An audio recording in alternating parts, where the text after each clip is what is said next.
Good afternoon. It's wonderful to see everybody here. I am Adam Lupel, IPI Vice President, and it is my sincere privilege to welcome you all to this special film screening of the genuinely stirring documentary, There Is Another Way, which will be followed by a post-screening discussion and reception with Combatants for Peace, who are featured in the film. Combatants for Peace is a nonprofit volunteer organization of ex-combatant Israelis and Palestinians, men and women, who have laid down their weapons and rejected all means of violence. As you will see in the film, they are working tirelessly together to end the occupation of Palestine, to bring coexistence and a just peace to the land, and to demonstrate by their example that Israelis and Palestinians can work and live together. It is, judging by the film, profoundly difficult work, and they bravely do not shy from any of it. Indeed, the extraordinary challenges of the work that they do is, to my mind, precisely why it is so important to hear their stories today. At a time when the distance to peace seems further than ever, their approach offers a glimpse of the real possibility of political and spiritual transformation, both individual and collective, as we all strive to imagine and build hope against hope, a new foundation for peace in the Middle East, and indeed to learn lessons from them for the possibility of peace and reconciliation in contexts of armed conflict around the world. In addition to Combatants for Peace, I'd like to thank our partners for this event, the Disarmament, Demobilization and Reintegration Section, DDR, of the UN Department of Peace Operations, Office of Rule of Law and Security Institutions, OROLSI, who we have to thank for bringing this film, and it's a genuine, really, thank you for bringing this film to our attention. And so before we turn to the screening and our discussion, and also we will have time for a Q&A with the audience, it is indeed my pleasure to introduce Thomas Kontogiorgos, Chief of the DDR Section, United Nations Department of Peace Operations, who will provide further opening remarks and introduce the film. Thomas, welcome to IPI. The floor is yours.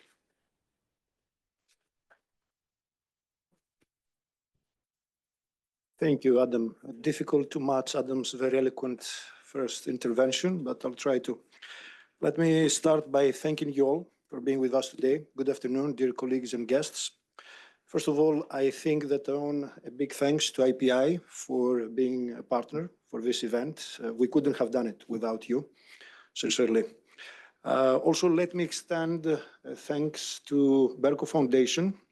It is our partner to what concerns one of our milestone projects, the political transformation of armed groups. I'll come to that in a few minutes, together with Veronique.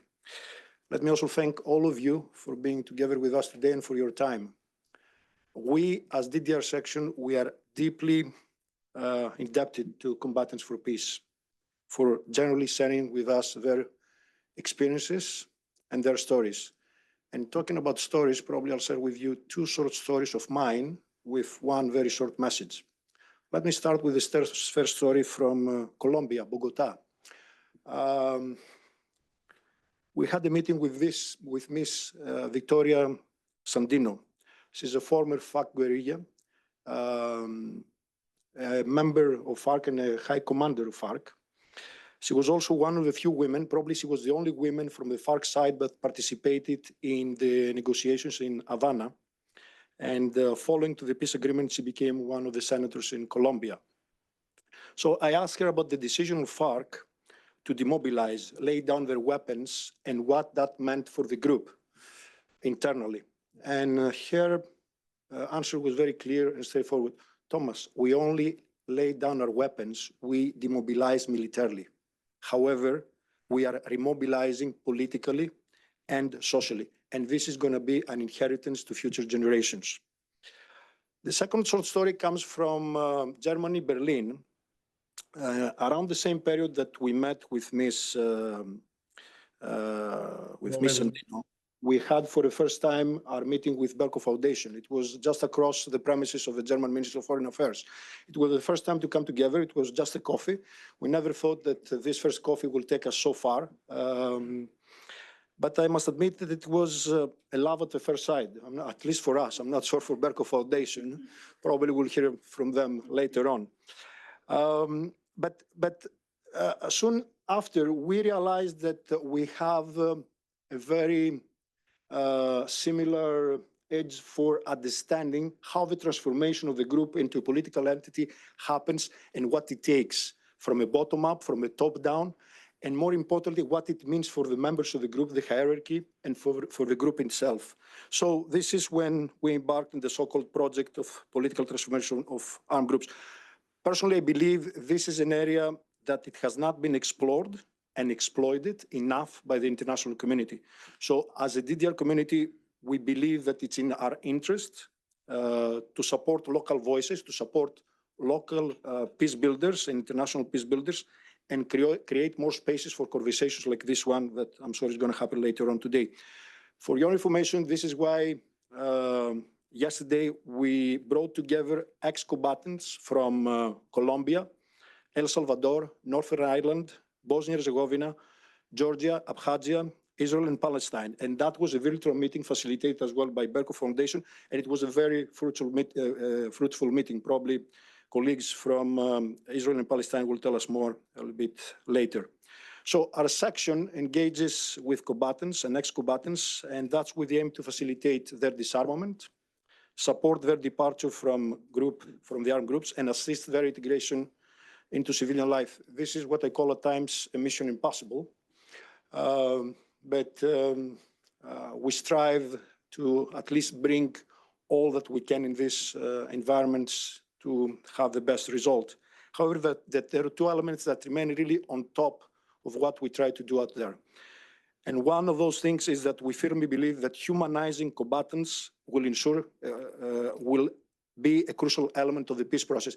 But humanizing combatants doesn't mean that this happens without accountability when it comes to crimes committed, just to make this clear. The other element that we try to bring into the conversation when it comes to the DDR of armed groups and elements is about the military demobilization. That doesn't mean that political and social disengagement happens once the military demobilization and disarmament of the groups takes place. Instead, we believe that the door opens, or doors open to new opportunities, to equally promising opportunities for continuing the fight without the use of weapons. These two elements, alongside innovative tools such as community violence reduction, weapon and ammunition management, and others, represent our contribution to advancing to supporting a political solution. Let me come to the Combatants for Peace. It was already mentioned, it's an Israeli-Palestinian grassroots movement founded by Israeli-Palestinian soldiers, fighters, then you do the combination the way you want, who began meeting in secret around 2006. So they have transformed from combatants to peace builders without any external support. And this is something that I found remarkable. So we can learn a lot from them and from that. And actually during this week, we have engaged with them in different ways, and we did learn a lot from them and from this experience. In this film, I have seen the film. Many thanks for allowing me to see the film before everybody else. You will hear the transformation stories of these remarkable individuals and how they remain true to their values over the last 15 months, over the last 15 years. The movement since 2006 has grown beyond the original idea of bringing together former combatants, and today involves other members of society. However, the core principle of the movement over the last months remained the same over the last 15 very difficult months. And that core principle is that former fighters and enemies can work together and become the best kind of peace builders. Let me highlight to you that the movement has been nominated twice for a Nobel Peace Prize. So I think that by itself says a lot about the work of the group and the international recognition. Also, we will be joined today by two representatives of the group. They couldn't be together with us for visa issues. And actually, this is not the first time we're encountered with a similar issue. A few years ago, we brought together ex-combatants from different parts of the world. And again, two representatives from Colombia and Pays Basque were denied visa. But in this case, thankfully, they could be with us online. Let me take a moment and thank my team for putting really their hearts and hard work into this event. And my very special thanks to Gabriela Fletcher, she's somewhere here, for advocating for this event and for making it happen. Many thanks, Gabriela. She came to my office long before even we tried to see together how to put this together. And she presented me with the idea. And I said, okay, that's a great way to lose my job with the UN. Let's see. I promised the message. The message is simple, and it's not from me. It's one quote from the film. It is not that we do not do peace because it's complicated. It's because we do not want to do peace. Thank you all. So this was the second time I've watched this film. I was privileged to be shown it previously to prepare for this event, and both times it has left me simultaneously speechless and filled with desire to talk about it at the same time. And with profound respect for the work that you are doing. It is so important. So we are really greatly privileged to have you here with us. We have here on our panel for a moderated discussion before we open it up to the floor, Maya Shaheen, Palestinian activist for Combatants for Peace, who you saw in the film. Iris Kaur, also you saw in the film, Israeli activist for Combatants for Peace, and Stephen Epcon, the director and the producer of the film, There Is Another Way. And then we have online, I believe, the founders, the co-founders of Combatants for Peace, Khan Olan and Suleiman Khatib, who you also saw in the film. There they are, wonderful. Since we're just watching the film, I'd like to start in the room, so to speak, and ask Stephen a question. And then I think then I'd like to maybe turn online to speak to the co-founders of Combatant for Peace, and then we'll come back into the room. So Stephen, just to start us off, first of all, and stunning, beautiful film, beautiful work. For some of you may not know, this is the second film that you've produced on Combatants for Peace, and I wanted to ask you about sort of the transformation from that film to this one. Why you felt it was important to share this message now again in this current context, and maybe you could say something about how your approach has changed in telling this story, and also I think we were discussing this a little bit before the film. I wonder if you could address the choice that you made about showing the violence in such a graphic way. When I was first told about the film, I was hesitant. Seeing it, I recognize it's necessary. And I wondered if you could speak to that choice and how you came to that choice. Sure, I would be happy to. And first of all, thank you all for coming, and thank you to IPI and to DDR and the Berghoff Foundation for hosting this and for bringing us here. And especially to Maya and Iris for their tireless work, and Chen and Suli as well. This film is actually, as you said, it is a continuation of a project that began back in 2013. I had been invited to make a film in the region to say something about the conflict, and met with organizations and individuals in both societies all over the political spectrum, and felt like there was nothing new to say about the conflict until I met these men and women. and asked them, what is this organization really about? And actually, it was Chen and Suli. One of them said, we're a community of people taking responsibility for our own creation. And the other one said, we're breaking the cycle of violence by breaking our own sense of victimhood. I won't tell you which one said which. But that prompted a 3-year process of really embedding with them to understand their work.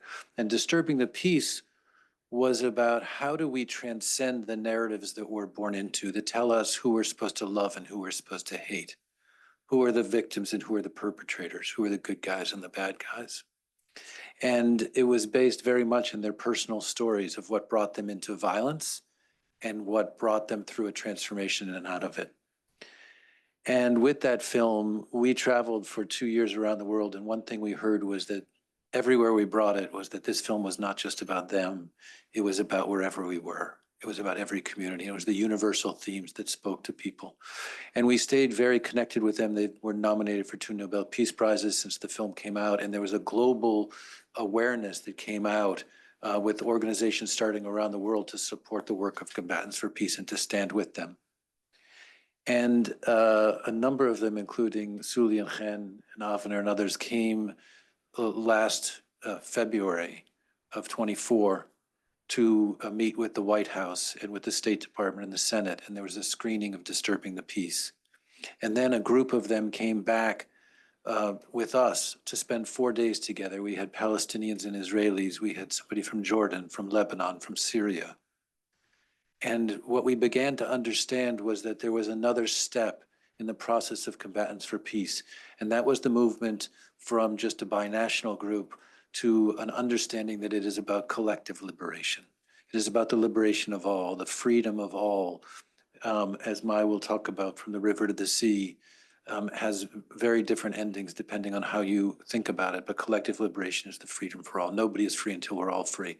And we thought we would make a 10 or 15-minute epilogue of the film, and went back into the region and very quickly realized that there was a lot more to say, that the work that they were doing had deepened. It had deepened in the face of horrific violence, and became so important to see the bravery, the courage, but also the freedom that they get to feel by working within their ethos, of their understanding and their connection with each other. And so Disturbing the Peace was about transcending the narrative, but There Is Another Way is about the choice we all have to make. As Offner says so brilliantly at the end of the film, it is not a one-time choice, it's a perpetual choice. It's a choice that we make every day, and it's not about Israelis and Palestinians. And that was really the impetus for the film, and we spent a lot of time in the region with them this year and had the benefit of having built a relationship of trust with them over so many years. In terms of your question about the violence, what I will say is we thought very long and hard about every image that is in this film. And I can tell you that none of it is gratuitous. None of it was put there for any reason other than to understand the reality that we're all dealing with and that they are working within, and the choices that they're making. And the images that we saw in all cases were so much more horrific than even what's on the screen. But we felt that it was important to not look away, because this is the reality that they're dealing with. And also, we felt that it was very important to show these images because depending on where you are in the world, you see a variety of these images, and some you don't see. The Israeli public does not see these images of violence in Gaza. They do not see what is going on in the West Bank. And to be able to show those images and to be able to bring the suffering of humanity of both sides, of all of us, and also our ability to commit violence. Avner says, and it's not in the film, that the most important thing is to understand that when we don't own our capacity for violence, we inevitably project it on somebody else, and then we use our violence to defend ourselves from the fear of what we've created. And so it became important to deal with that violence in the film and to hold the suffering of both people, of all of us, in the same space. Phenomenal, thank you. It's interesting, it ends with that phrase, this, we all have a choice. And that you say that this film is about the choice we all have to make. And one of the parts of the film that continues to resonate with me, that is so relevant to today, is it's easy to be peaceful when you're comfortable. But it's at these moments that are hard that the real work happens, and why I feel such profound respect for the work that you are doing in that scene immediately following October 7th, where the group came back together. I think is such a critical, stunning moment. I want to turn to Khan and Suleiman. Welcome with you online. I wonder if you could speak maybe about that moment, but also tell us a bit more about the foundation of Combatants for Peace, how it came about, and how did you find each other before it existed? How did you were able to cross the fence, so to speak, and come together? And could you tell us a bit more about that personal story of that specificity of this movement from being a former combatant to being a combatant for peace? The word transformation has already come up so much, and in my mind, that is really what this is about, what the hope for the future is entailed in that possibility of transformation. And I'm wondering if you could share with us that founding moment, that founding transformation. Maybe I'll leave you two to decide who goes first. You always fight who speak first. Yeah, okay. So yeah, taking the power dynamic, that always can like that I speak first.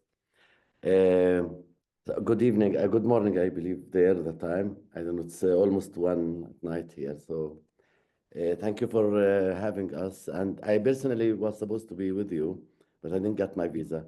But lucky enough, you have Mai and Reese with you, and Steve and the rest of our team there. So thank you for hosting our team. And it is really also inspiring. I've been in the meeting yesterday that you mentioned with ex-combatants from around the world. And I'm really still really inspired and learned a lot from the meeting yesterday. And one of the words that was really present and strong yesterday was about transformation. And the humanization and dehumanization, rehumanization. So I saw a lot of common ground among the people that were in the meeting, actually. Ken was not able to join us. He had to work yesterday. Yeah, so back to your questions. If I can put my head together now, it's late. In a very short cut, for me, I joined the resistance when I was 13, 14 years old, to seek freedom and liberation by my hands, physically. And when I was arrested when I was 14 and a half. So I was the youngest prisoner for a while. And when I was 15, I joined the food hunger strike in jail with other kids in jail for 16 days. And this was my first time to be hungry for 16 days, only with salt and water. And there were a bunch of other hunger strikes afterwards, like for 17 days, 14 days. And this, for me, was the first time I experienced non-violence, and that non-violence work, despite the power dynamic. And that's why it's really important to say that non-violence is not coming out of weakness, rather the opposite. And I know it's very hard to convince people that non-violence could work. And there's no easy answer for that. For me, it was a physical, personal, spiritual experience. To speak, like searching for the freedom, and this is my connection to the story. as I said, like to try to free Palestine by my hands and then experience what we call it the battle of the stomach. And it worked practically. And that's how I changed in the first place. But of course, there were other things I studied a lot in jail, like to learn the different narratives. And I speak also Hebrew, so I learned like both narratives and through the jail time. And my story was a long, long journey. It was not a moment. And actually, Khen and myself, we spoke a lot also with each other that change is possible and also not easy. Coming like as a good guys fighting for our people, it's not easy to, you will go through a lot of nights without sleeping, feeling guilt, feeling you are not faithful to your cause, to your land, to the olive trees, to the story, to the narratives, and so on. So it takes really a long, long time. And I believe there is also a big, important spiritual part of the whole thing. Like also, like you spoke about in the movie, you speak about talking about beautiful human values like love and peace is easier when we are comfortable, of course. For me, I learned this in the hard way in jail again, because I spent my teenager time in jail. I spent 10 years and 5 months in jail. So yeah, first time I'm come from a Muslim family. I'm not religious myself. I'm more spiritual. But first time I was reading Jesus, like and other Abrahamic teaching, like around it's not a wise thing to do to love your beloved ones. The question like how do you love the one that harms you, and that's really the test. And I think after October 7, like a few days later, I had a call from my brother and friend Avner and partner with us founding the organization together with Khin and a few others. And usually Avner is like a skeptical intellectual person. And he would call me like the optimistic revolutionary. That's how my spirit works. And he said, what do we do now? Like people really hopelessness now and people losing hope. And for me, like the connection, the message I have in my heart with the grounding and being in reality and also not losing sight and dream is really the time now is for collective liberation, for to liberate the people that whether you are on the oppressed side or the oppressor side to speak. And for me, this is a firm belief. I believe in this more than ever, and also the timing, actually. And the time for our organization, for the values we speak about, become much more important to become louder during the wartime. I think I will turn the microphone to Khen, maybe also. Khen's memory is much better than mine to speak about the foundation of the organization. Thank you. Thank you, Suli and brother, and thank you all for being with us tonight. I won't add more thanks, but I think Maya and Iris and Steve can talk about how important for us is to transform our spectators into spectators, and that you all become active, like performance of responsibility and not observing or watching us. So we are very thankful for that. Returning to the foundation, I have to say, I will give you one example that I think demonstrate how prisoners we are in our psyche, that I refused as a major in the Israeli Reserve Army. I refused to serve in January 2002, and we started our meetings in 2004. And I have to be honest that even when I was transformed into nonviolence and I was already politicized into the phase of, as Suli said, after sleepless nights and voices in my head that I'm betraying my Holocaust survivors, grandparents, and my inheritance and the legacy and my army and my people and so on, in order to decide to refuse. Even after 2 years of refusing and addressing a very determined message to the Israeli society that the occupation and the apartheid are the destruction of the state of Israel, never ever in these 2 or 3 years even a thought crossed my mind to meet with Palestinians. So all this project of refusing the occupation, transforming from violence to non-violence, I never thought about meeting, knowing, to get to know Palestinians and so on. And this is just one example of how prisoners we are in our uninational psyche prison.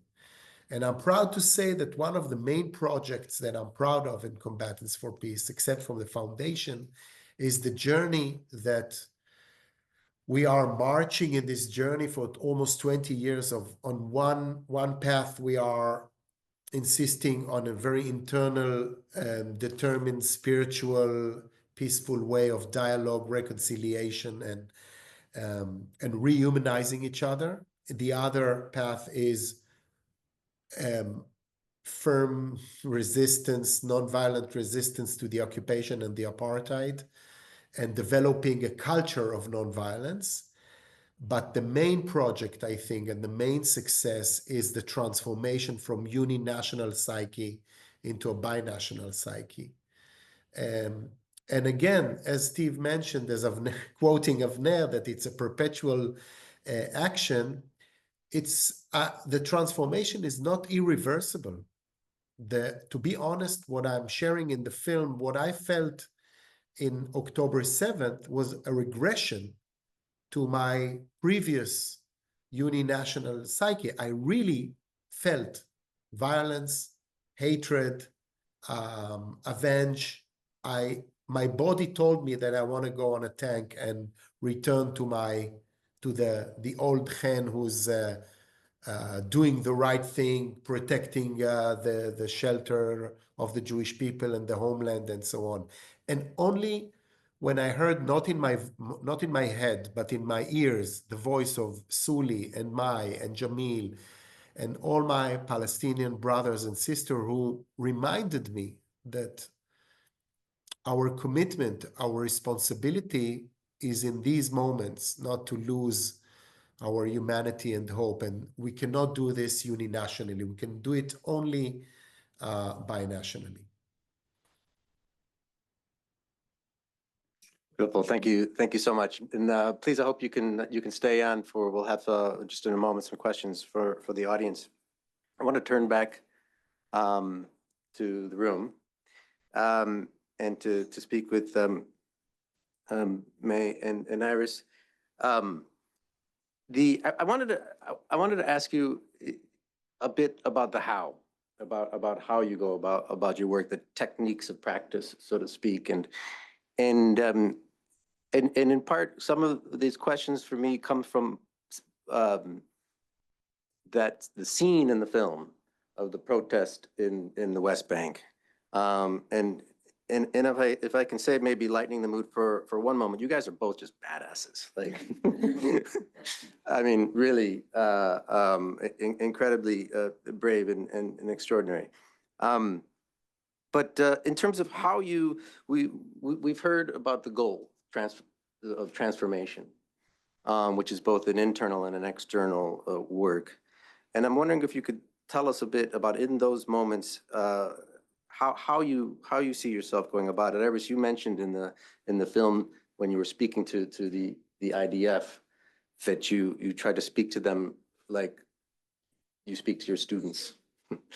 And May, I noted in your bio you're a therapist. And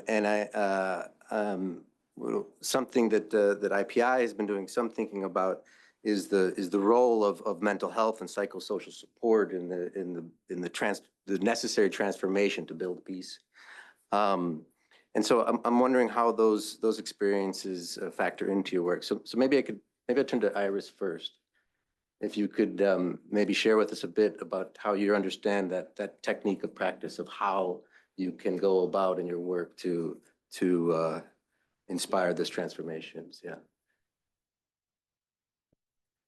First of all, I have to thank all of you for the opportunity. To speak. As I said, always just give me a microphone and a stage and I will speak.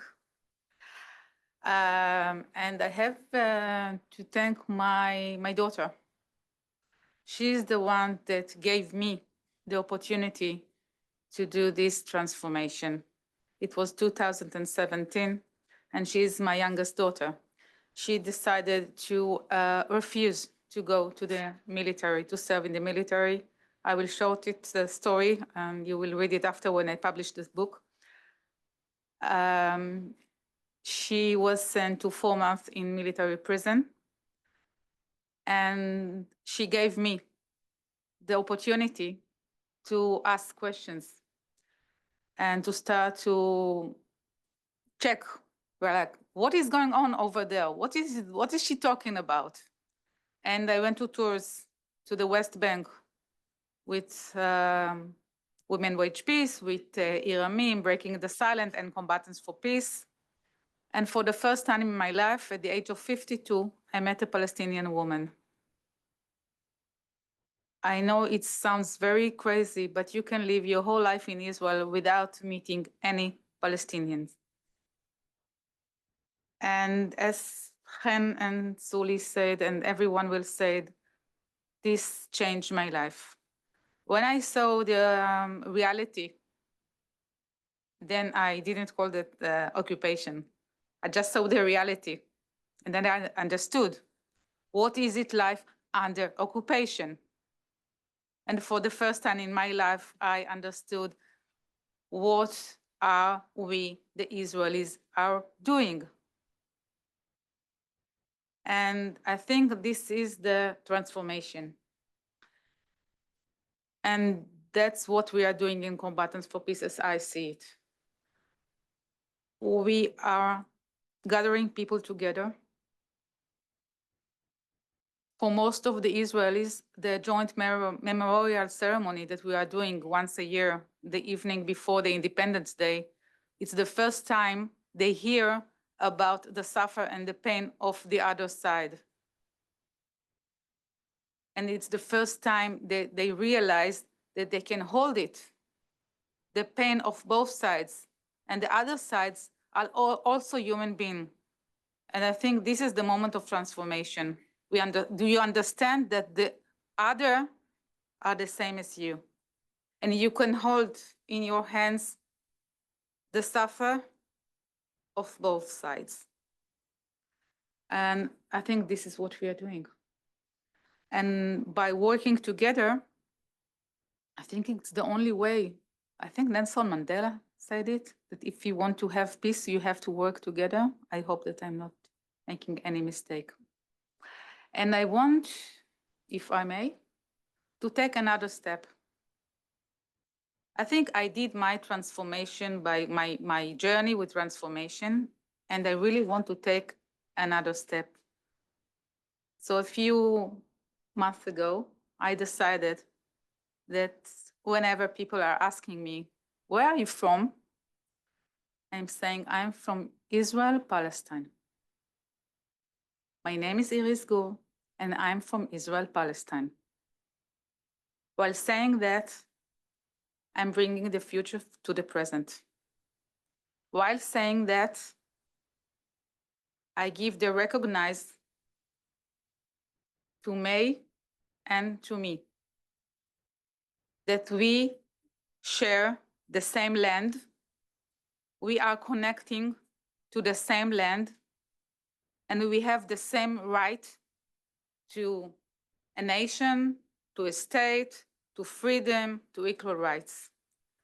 So may I suggest that all of you will adopt this and say that we are from Israel, Palestine, or from Palestine, Israel. I think it's okay. Beautiful, thank you. I mean, I think in many respects, I think it was Suleiman in the film who said that part of the action is we are modeling the future. And so you say bringing the future to the present. I think that is exactly the technique of practice is that modeling. It is that personal commitment. And so really high respect. May. Wow, thank you so much for this opportunity. Yes. Good. Yeah, thank you so much. It's such an honor to be here. Thank you. For me, it was my mother. It was her daughter, and it was my mother. When my mother realized that my beautiful intentions of wanting to be free was causing me to choose violent strategies, she stood up, she stopped me, and she told me, she asked me, she said, "Who are you trying to kill?" This was her question. She said, "Who are you trying? Who did they tell you to go kill? Who are you going to kill? Who are they?" And I didn't have an answer because I didn't know. I had no clue. Then she told me, she said, "If you want to free the country, if you want to free Palestine, then go study therapy. Go become a psychologist. And come back and do your research and talk about sexual abuse, women's rights, and this is how you free Palestine." And she had to walk me through a very tough journey to get me out of the violence I was involved in and to protect me from the outcome as well. And through studying psychology and trauma, I only understood psychology and trauma that has to do with everyone else, but not Jewish Israelis. Because up until that moment, I didn't meet them as humans. My meetings with them were on checkpoints, in jail, being beaten up, being stopped. My mother, she holds the Jerusalem residency. My father holds the Palestinian West Bank ID, and the separation wall separated us. Not the land, us, my mom, my brothers, my grandma, everything that I know. And I was born to the first intifada and a teenager to the second intifada. So through all of these years, I only saw them with big weapon, young as 18, but big weapon. With one word, they could stop my life and end my mom's dream and everything. And after I came back from my studies, I happened to be asked to go translate the second nonviolent communication training in the Middle East, which happened in Palestine, Israel. And I questioned my political identity when I was asked. I was like, what does it mean to me? And normalization. I was very known to the resistance. I was very known to the people. Everybody knew my fight against the Israeli occupation. So I ran again to my mother and I asked her, and she said, "What is it that you want? If you are not willing to do the change you want to see, do not speak about it. Either you do it or don't question why no one is doing it." And I went, and Sliman was sharing his story. And in the middle of his story, he said, and I realized that nonviolent resistance was actually more powerful than what I chose to do. And in that moment, he said that it changed his life. And I was translating for him in a room of more than 90 people, of Palestinians and Israelis. And it shaked my inner looking at him. And he's from Hizma. He's the neighbor of Azariya, a man that is still living in Palestine in the West Bank. And he's standing there after more than 10 years in jail and after what his family also went through. And he's there. He's there sharing that this is what actually is now giving him hope and giving him strength.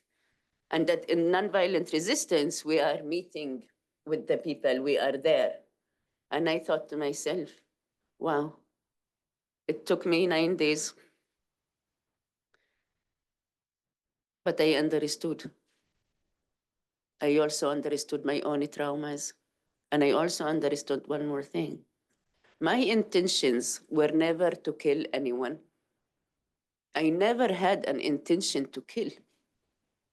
I never did, thank God, and I never had. My intentions was to actually be free, to fight for, to have my dignity and my freedom. And it was then that I chose nonviolent resistance, and the change it brought to my family and to my community. I brought back my 5 brothers, beautiful Palestinian brothers, who is one of them now is married also to a Jewish Israeli, and my nephews and nieces are both. And nonviolent resistance is a real thing. It's a human connection, as we say in the combatants. It's how you build the community and how you show the community what is it that we mean when we say a free land for everybody. It's exactly living this example. It is not denying. There is no denial of anything. In the contrary. And yet we use also nonviolent communication. You asked, how do we do it? You asked, how did you do it in the 7th of October? It's not only nonviolent resistance that is the core of Combatants for Peace. Nonviolent dialogue, nonviolent communication is also one of our most important piece to meet at all the time. All the time, we observe the situation. We talk about our feelings and needs, and we talk about the strategies that could possibly meet both our needs, and no matter what is happening. And this is exactly where we also share and teach where conflict actually happens on the level of strategies. No matter what Khen will tell me now of his needs of safety, of his needs of whatever need he will mention, I will connect to him because I know we connect on the level of needs. And no matter what feeling, you will stand up now and tell me, I'll connect with you because we connect on the level of feelings and needs. And we will start the conflict on the strategies, not on our humanity, not me disagreeing or denying your feelings and needs. No, it's on the strategy that is being used. Which strategy are we choosing to meet these needs? And in the combatants, we had made a decision, almost not, I wish I was in that decision. They have made a decision that the Combatants for Peace organization will only choose the strategy that will meet the need of both nations. And we will talk about our feelings, about our needs, and we will sit again and again and again and again until we figure out which strategy will bring us freedom and peace. And this is what took us through the 20 years. This is what brought us through the 7th of October. Us being there with each other, us holding each other and acknowledging that we have feelings and needs. And now we need to find a strategy to meet them and not allow it to prevent the 7th of October from happening, to condemn, and not only the 7th, but the 6th and the 7th and the 8th, until a strategy is being found for both nations. And for us, Combatants for Peace gives this platform, gives this example that is living. We are there. We are amongst our families. Our change is there. We are not out of the country. On the contrary, we have offices in the West Bank and Sea areas where both can come and be there. We have offices in Tel Aviv. We are in the protective presence everywhere we go. And we are always Israelis and Palestinians, and no matter what we do. Smallest meeting or the biggest meeting, none of us ever goes alone. Even the teaching, we never teach alone. We always take the other person with us in order to show ourselves as an example. And Incredible.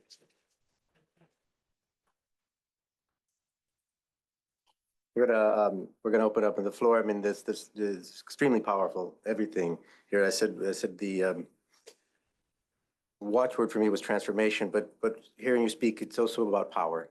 And we're a peace institute, and I realize most of the time when we talk about power, we're talking about military power, we're Yes. talking about material power. Yeah. But listening to you here, it's also the power of mothers and daughters. Exactly. Never underestimate that. The power of nonviolent resistance. You can see it. Yeah. but mostly what I'm hearing really, it's the power of presence, of being together, walking this road together, and just, I don't know about everyone in this room, but I feel it. You can feel it here. So again, tremendous privilege to be with you. The floor is open for questions with the group. There's a roving microphone. We'll take first here in the front row, and these two, and then we'll come into the back. Yeah, we'll take a group of them before we come back. Of course. Hi, I'm Dr. Yael Danieli.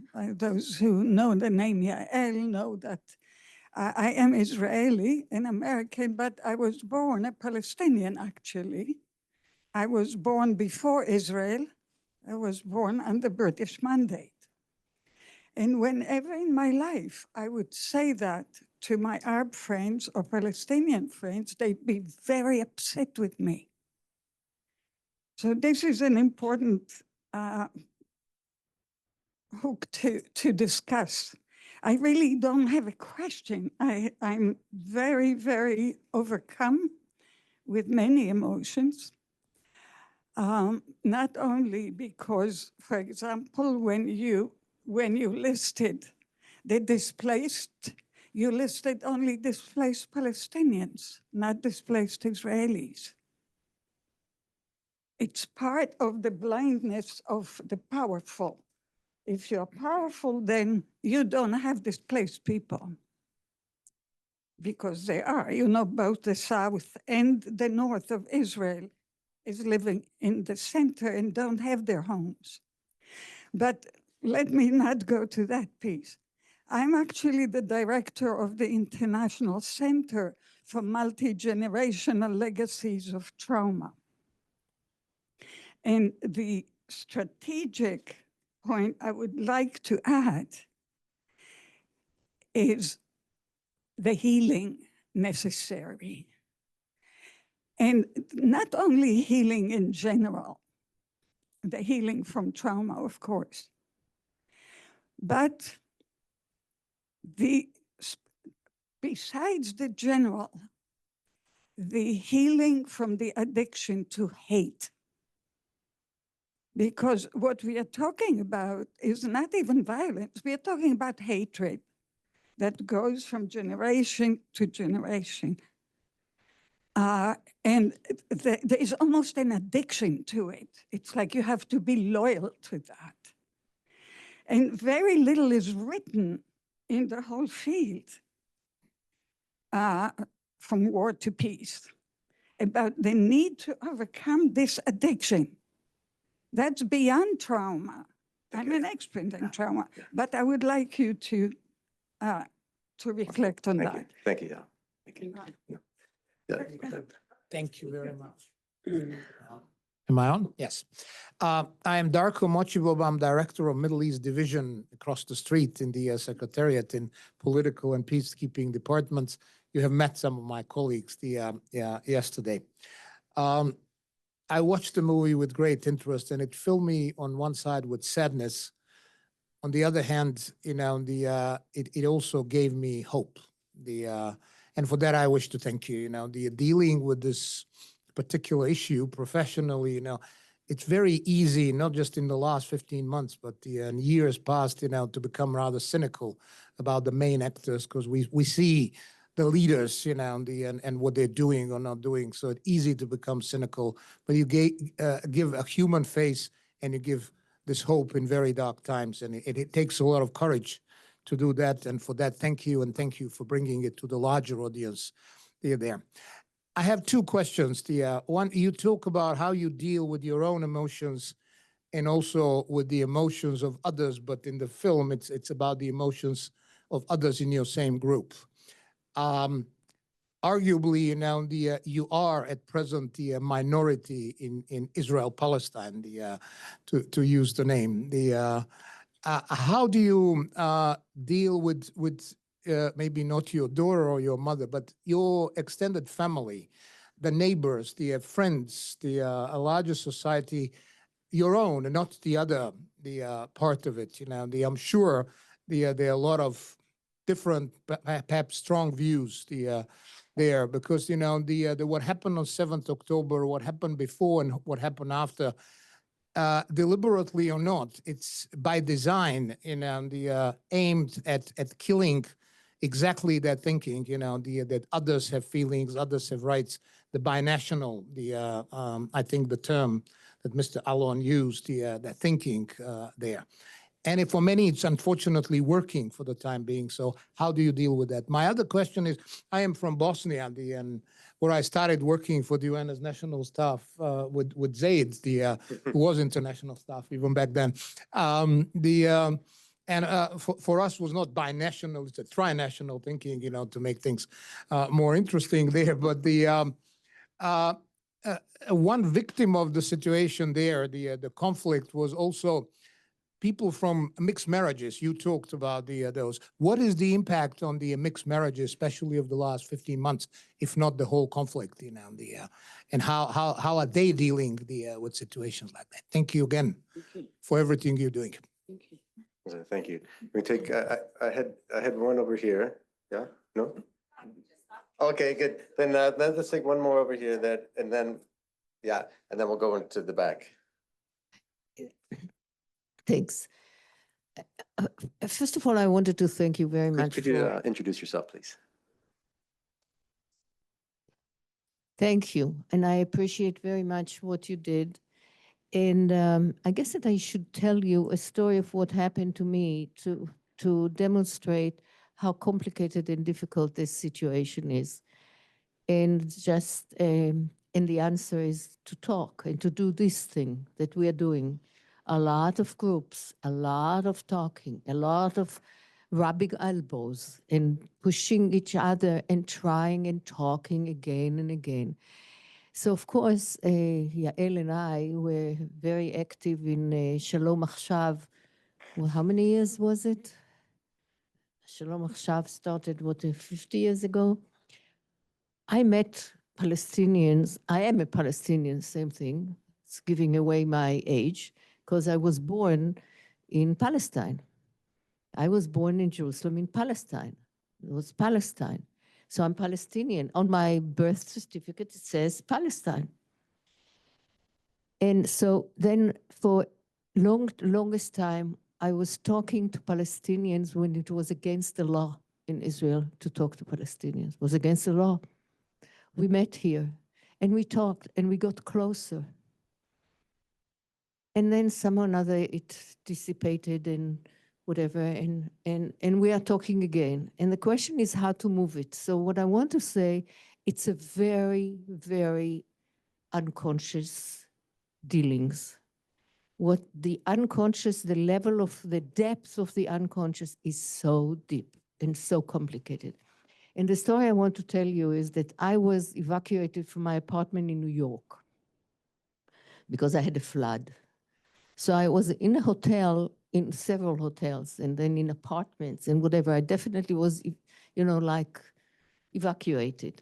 And one of the hotels, I came in, and there was a very nice guy there. And I said, "Are you Egyptian?" He said, "No, I'm Palestinian." And at that moment, at that moment, I start heaving. I was crying, uncontrollable. What came out of me was something I don't even know. I didn't know. I was like, I'm sorry, I'm sorry, I'm sorry. I don't know what happened to me. I'm sorry. He just said, I'm Palestinian. He was looking at me with teary eyes, but it took me, I still don't know exactly what happened to me, but something happened with me identifying with him being a victim, which brought me back to my main issue that wasn't even in my lifetime. It was in my mother's lifetime, when she was in some horrible situation with Cossacks. And when I would ask her, what happened? You don't know what Cossacks? And that's it. That's what I knew. It's very, very deep. And that came out on October 7. And that's when I met with this guy. I was like, what side am I on? And that takes, I don't know how long, more than one generation to clear up. So here we are in trying to do Shalom Achshav. You know what that is? Yeah, peace now. Peace now. Thank you. And thank you very much for doing it. Thank you. Go into the back here, yeah. Do you mind if I just keep playing? Yeah, I'm trying to write everything, but in case you remind. Thank you very much. I'm Laura Wenz. I'm working on peace building with UNDP. Huge respects to you, and also thank you for sharing your stories here in person, but also online and staying up very late. My question is about the choice, and I wanted to ask you if you have experiences on how can we bring more people to take the choice that you have taken. Thank you. Maybe that's a good moment to come back to the panel. And also if Chem and Suleiman want to take the floor, just maybe some. Iris, you asked a pretty direct question about how you handle being in the minority on Yeah. this issue. Yeah, and then maybe we could start Okay. there. And then any other responses that you want to make. And then we'll come to. Thank you for the question. I think it's very normal. At the beginning, after the October 7, when the war in Gaza started, my son, I have one son in Tel Aviv, and he lost like 5 friends at the 7th of October and the days after, party in the north, in the Nova party and more. And he told me, Mom, I can't hear now about the children in Gaza. So please don't tell me now about the children in Gaza. And I have another friend, it was the same. And this is what you're asking. I think we should be patient and not without judgment. Each of us has his own pain and suffer and his own rhythm of going. And most of us are afraid and we feel lost and we are desperate. And although I use the word hate and you used it now, I think it's not hate. It's being afraid and being lost and hopeless.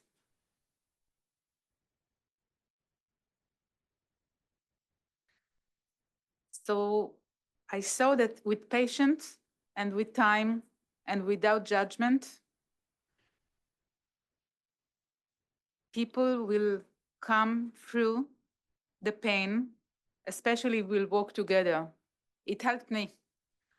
When I was lost at the 8th of October, Jamil told me, we will go through the pain together. I think that's all I needed to hear. And if I may say another thing, I think it's for the other question. I saw it in another group. We had a group like Thinking Under War. And we're only Israelis. And they were sharing that they are afraid to say loud outside with their families and in places of their working, to share what they think. And they needed a safe place. And we saw that in Bejala, in our Palestinian office, we have a safe place for everyone. And it's not only a safe place that you're not like bombing, it's not it. It's a safe place for your emotions. It's a safe place that people will hold you when you are in pain and you are suffering, you are afraid. And May could tell about the safe place that she built. So I think this is the way I'm dealing with. And with the patient, it will work. And there was another question about what we are going to do, because I don't want to be like peace now waiting 50 years, etc. I think we need the help of the international society. I think we need a peace, a political agreement for the whole area. Please stop speak about ceasefire. There is no ceasefire. The war went from Gaza to the West Bank. The West Bank is burning. So don't speak about and don't ask for ceasefire. We need a political agreement for the whole area, with Lebanon, with Syria, with Egypt, with Jordan, with everyone, with Saudi, with everyone, with Iran, whatever. I'm very small one, look, very small. So I don't have the solution, but I'm sure there in this building enough people that are smarter, or across the street, enough people that are smarter than me, and they can find the solution. And you will be amazed. I will tell you a secret. You will be amazed how quickly people will adjust to a new situation. Just like that. They will say, wow, there was occupation? How could you live like this? So please help us. We are lost.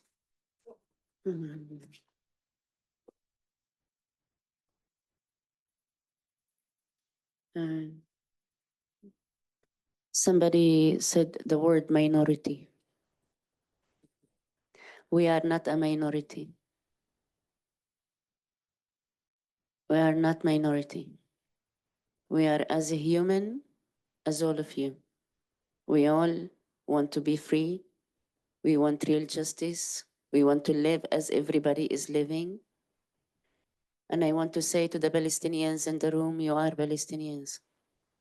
If this is your truth, this is also what you say, you come with your truth. You were born in Palestine. You were born in Palestine. I meet you here and I say, we're waiting for you home as well. May you always feel home where it felt home to you. You also asked about the displaced up north. What I want to say is that this movement, the Combatants for Peace, is trying to show and give the people the chance and the choice of how do you continue and what is it that we really want as a movement. And it is a movement and it needs to be a movement. We also recognize that we cannot go and sit with every person.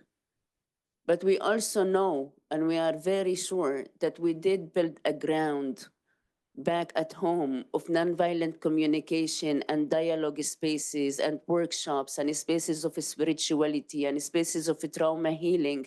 We are not only working on the political, no. Our movement actually starts from the dialogue, the nonviolent communication dialogue, which we teach a lot, we bring a lot, we hold people a lot through it. They go through a process, and through this process, they also start to connect with themselves and what is it that they want to do within this movement. And they choose. Some people say we are artists. I cannot come with you to the protests. I'm an artist or I'm a dancer. They dance and they paint for peace with the movement. Here in Palestine, Israel, what we are doing is creating a foundation, a base, where when you travel, you can come and meet with real people, still living with our families. I live with my family as a Palestinian Muslim woman, and I speak of a freedom, and I told you my brother is married to an Israeli Jew, my nephews and nieces, we speak of LGBT, we stand up for our rights. We are there. We are there. And now in the combatants, we've been there with the Israelis as well to say, hey, here we are. Take us an example for the change that needs to come, because it is the only way for a just and a free solution for everyone, Palestinians and Israelis, for everyone. Through this movement, it's actually showing the power of people. And we started without actually the support of the international community. It was not built. It was built from Sliman al-Khatib, the son of Hizma, and Khin and Avner, normal people, very, very normal people. From Aizariya, from ask them where they are from, normal people that came together. And look where we are today. We're here with you. Back home, we are not a minority. Please, when you speak of those that want liberation and freedom in Palestine, Israel, name us as we are. We all want it, and we recognize it. And we're trying to take more and more bigger actions. This is why we are here, because we also recognize that we need a political solution. We can do everything. We are here saying we want your partnership. Stand with us. You want to see a Palestine, Israel tomorrow, then we stand today. We do it today. We are doing everything there. And I actually I've been wanting to say to Sliman, and I haven't yet said to him, our fight is not only the liberation against the Israeli occupation as Palestinians, also. It's all sorts of freedom. It's all sorts of freedom. For me also to be here. For me also to be here. For me also to be who I am and I wish to be. And it is thanks to Palestinian men that been paving the road with their nails, with their voices, with their hearts, to come to you, to arrive to you. They also took the extremes of meeting with each other and hiding and sitting in Bethlehem, and I don't know, many times they point at the places, they say, this little place, we were sitting there. They paved it, they've done it, and we are here. We are a very big movement, join it. Come to it. You have the American Friends of Combatants for Peace. Search them up and join them. Join the protests. Go hand to hand. Refuse to only be in an Israeli thing, and refuse to only be in a Palestinian thing. Because in here, and at least within this building, and everybody that walks here shall not choose. You shall choose both of us. And always there and have the courage to speak for both of us. And I understand there is the BDS movement, and I understand some of you are shaking, and I understand maybe tomorrow morning we will wake up to, I don't know, she says maybe we will get arrested, we will see, maybe, but I want to say that you need to keep us humans.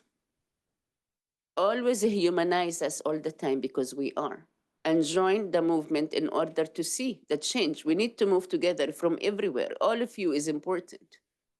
This is what keeps us going.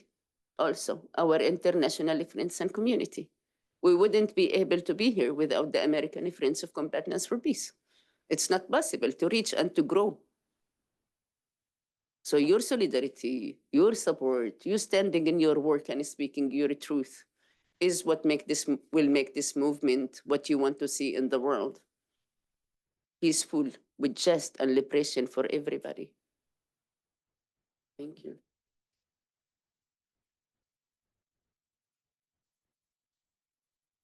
I think maybe I can add something about what Maya was talking about, humanizing everyone in the context of your question about displacement. So, because I think that the question at the core is really, because it's a question that we've had before, both that and other questions about what's not represented in the cards. And I think the essence of that question is our suffering being recognized? Is our suffering being recognized? Yeah. So, and I think that in many ways is at the core of why the joint memorial ceremony is so important. Because it's a space in which you can recognize the suffering of everybody. And it's taking on something that's a very holy day within the Israeli society. And it was very provocative at the beginning, and it's now become the largest public observance and peace demonstration around this. It is true that that there were many Israelis, especially in the north, that were displaced, especially during the war with Hezbollah. Yes. And there are many that still are, probably 100,000 that are still displaced. The question of proportionality is really not something that I want to address. What I want to address is the way in which we use language to separate. And what I would suggest is that, and we saw it again today, when we see the Israeli hostages being released, it's hard to not feel the depth of humanity of that. And it is talked about all over the international media of hostages after 400 days, and it's real. 482 days. It is also real that we see images of Palestinians being released from prison, called prisoners, not called hostages. And I'm not going to equate the two. But what I will say is that we need to see the humanity of many of them, women and children, that have been held in detention without charges, who have been subject to extraordinary conditions. And we need to find in our heart the ability to not just see them as prisoners versus hostages, but see them all as human beings. We need to widen the scope of compassion that we can feel, and to understand that for the Palestinian families that are bringing their sons and daughters home, it is as real a celebration, it is as real an emotional feeling as it is for the Israelis to welcome their hostages home.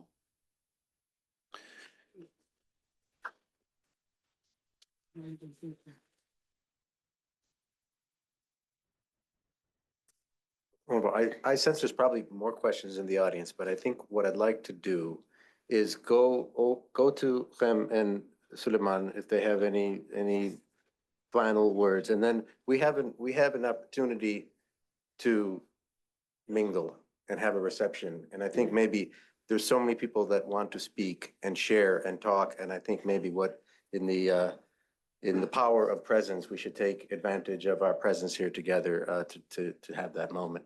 So I'd like to, forgive me, before we do that, we have some closing reflections from our colleagues at the Berghoff Foundation.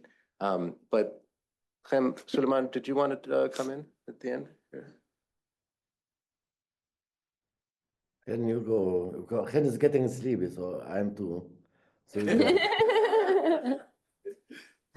I just wanted to make one short point about what Steve was referring to as the displaced people, and part of my family is still displaced. The parents of my partner, they are 95 years old and they are from a kibbutz and they are displaced. But I think the deep thing in it is the acknowledgement and the recognition of the pain of the other. And this is something that it's a muscle. I mean, this paradigm of zero-sum game and this competition of two polarized groups in the same room, of who's more moral and who's more victim, is something that is universal. It's been shown in all these studies of social psychology that this is the tendency of polarized groups, of privileged and underprivileged groups. So we're not unique in this. And the way to overcome this and to balance the space, the room, when we have Israelis and Palestinians, is that we are acknowledging the fact that we are trying to struggle against this paradigm of zero-sum game and competition and so on.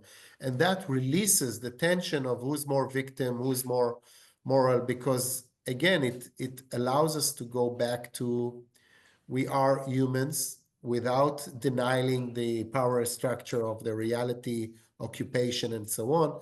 But in the room, we are asking ourselves, are we able to recognize and acknowledge the pain of the other? And when we say yes, and when we take responsibility on that, this is a departure point to start the process of any negotiation, any dialogue that we want to do in the room. So I think that's kind of summing up the questions/remarks that were made by Israelis and Palestinians in the audience there. And thank you very much for having us tonight. Thank you, thank you. Thank you, Khin. Yeah, just also as a last words to say that actually I live in Ramallah, and today when they released the prisoners, I saw it. I'm not far from Ofar prison here. It's like really 15 minutes walk. So the army almost was in town anyway to prevent people from celebration. And some of the people, I know them personally. Like some of them, they still in jail from my time, or I know them. That's just to connect this. And I did watch the release of the Israelis hostages. And I want to add to what you, Steve, described with the media, because I know I'm privileged. I know Hebrew also from jail time. So I watch both medias actually. So when the Hebrew media speak about this, they don't even speak about hostages versus prisoners. They actually speak about hostages when they speak about the Israelis, and when they speak about Palestinian prisoners as a whole, all of them, they speak about terrorists. And I think this brings us back to the language and how we see each other. So I personally in a place where definitely my heart is open, I feel um, very like connected to and empathy to the families, because I really watched some videos today from both sides and was really crying with them, both from both sides actually, because it's really comes to the core, as standing for life and for humanity. And definitely knowing Hebrew and having Israeli partners and being in this joint space definitely helped me to see that than just to see my own side. And also to, honestly, I like in terms of the victimhood competition, we talked about a lot about this in Combatants for Peace. I think the main thing is really to come as we are, without suppressing parts of our energies and our feelings. And I think I'm really proud that Combatants for Peace, with all the challenges that we have, really passed through the war and October 7, October 8, and like my mention, like all this last war and the previous time, because of the trust, the safety that we built together, we were able really to come as we are, including feelings that people can maybe consider it like negative. I really don't believe there's any negative feeling. It's all welcome and anger. And this is how we humanize each other, not pretend that we are just love and peace and everybody else is bad. I really don't, I don't see it this way. Uh, and that actually allow us also to, by recognizing the pain and the suffering of the other, what we call, including, despite the power dynamic, like he mentioned, actually, it doesn't take my own pain at all. I learned this originally from our own culture with a tribal system of reconciliation, what we call sulha. My family still practices this over hundreds and thousands of years. And we learned that in order to heal the trauma, because there's definitely people here spoke about trauma, and there's definitely generational trauma. I did watch the Israeli media on October 7, Israelis felt Holocaust coming back, and the generational trauma and the community trauma came up. And the second day, when the Palestinians were displaced from the south to the north in Gaza, immediately the scenes, the memories of the Nakba, the displacement of Palestinians, immediately came. So definitely the two communities are totally traumatized, and as some of you spoke, that we pay attention to that side also as a natural development of our movement. And there is finally, like I feel very grounded and in reality, I'm not bypassing any thing happening in reality or covering anything. I feel in Combatants for Peace and also with our activist community beyond just Combatants for Peace, because we believe that in order to make change, we have to make coalition with other groups as well. And finally, this is like a long journey. Like people mention hatred here. I just remember I read this even in jail, like from Mandela, I believe, spoke that people don't born with hate. They need to learn to hate actually. And Yes. the journey is really coming from our cultures here, like we all connected to the olive trees. And we say in our cultures, like they planted and we ate, and we plant and they ate. So we don't really necessarily work for our generation. Yeah. Thank Great. you. And really thank you for Okay. hosting. Right. Thank you. Thank you. Thank you. So before we go on to the reception, we do have closing reflections from Veronique Dudoué. But I think, Stephen, you wanted to make one last comment before we go to closing reflections? Yeah? Okay. So then I will. May, you want to say something? Did you want to? I'll say So I- stay together. That's Okay. what I want to So say. I what- want to say. You want to say one more? Yeah, the Well, then you teacher, have to say of course, I something. want to say something. Otherwise, I want to ask you, like, to invite you, it's better to say. Between the Jordan River and the Mediterranean, we are 14 million people now. 7 million Palestinians and 7 million Jewish. No one is going anywhere. So if you want to help us, don't choose to be pro-Palestine or choose to be pro-Israel. Choose to be pro-humanity. Choose to be pro-peace. Next time you will go to demonstration, take in one hand Palestinian, one hand Israeli, go together and say from the river to the sea, everyone deserves to be free. Thank you.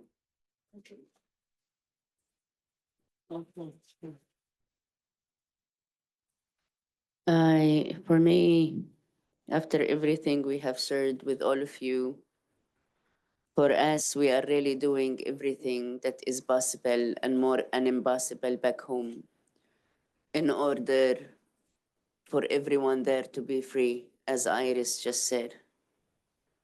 And we ask also for you to really deeply partnership with us and organizations such as to truly bring a real free solution and just solution to everybody. We will go to governments. We are traveling everywhere, but we also respect your responsibilities, and we also see you, and we also trust you, and you are a dream of so many people to even be in this room. And to this, we also invite you to the movement, all of you. Take it personally within your work, within here, within your family. And whenever you look at the cause, just remember, again, we are all human. We are all human, and we really all want to just be free. Thank you so much for everything, and thank you so much. I would just add that we learned so much over these last 2 days in meeting with people throughout the UN. And one of the things I learned is I had no idea that it took courage to hold the suffering of all people. That's profound. And in just the short time that we sat with Thomas and Mr. Al-Hussein today, I feel like I learned so much as well from both of you and from all of your colleagues. Yes. And we firmly believe that this is not just about Israel and Palestine. This is about collective liberation. Exactly. This is about the freedom for all of us. And we will be in September launching a global peace summit around collective liberation. And we hope to stand with each of you and with so many more people around the globe who stand with these amazing men and women. And we look forward to working with you and partnering with you. Thank you. Yes, thank you. Which is not up to me to provide the closing reflections. We have, I would like to welcome Veronique Dubé of the Berghoff Foundation, Senior Advisor of Conflict Transformation, please. All right. Good evening to all of you. It's really hard to close this amazing conversation. I don't know what to say. I also don't want to take too much of your enjoyment time together, and I don't want to miss my flight. I have to rush to the airport. But it's been a real privilege to spend the last 2 days with the comrades from Combatants for Peace.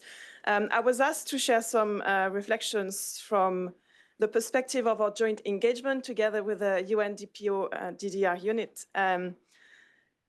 The work that we do together is to support, to empower, to promote ex-combatants as agents of change, as peace builders, regardless of the context. And Thomas mentioned yesterday the exchange that we had with ex-combatants from around the world. And the reason why we do that is that we believe that ex-combatants and also wartime activists, such as Combatants for Peace, they have a lot to offer to their society. The aspirations, the dreams, the pains that carry them towards violence and towards war are very often rooted in grievances that are at the heart of conflict and that need to be addressed for sustainable peace. And we believe that those grievances, they can be transformed into new forms of social and political engagement as politicians, as nonviolent activists, as community leaders, as active citizens. In the case of Combatants for Peace, that energy, that political agency has translated into a powerful grassroots movement for peace, for freedom, for collective liberation. We also believe that ex-combatants, they have a very strong educational role to play. They have paid many sacrifices. We've heard from Suleiman about the many years he spent in jail, and I'm sure there's many more other activists who have such a story. They are very credible voice. They have a very legitimate voice and very sincere voice in their society towards their own constituency, but also towards the rest of society. And if they can do it, if they can do that transformation, then we all can. And just to finish, I would say that indeed it's very much about the power of transformation. So transformation from violence to non-violence, from demonization to rehumanization, from individual awareness and action to collective awareness and action, from nationalist to collective binational liberation, and also from top-down change to bottom-up change. And that's what Combatants for Peace and many other such movements are doing. And I think that change from below is much more powerful, much more sustainable, and much more transformative. So thank you so much for what you are. Thank you. And thank you to all.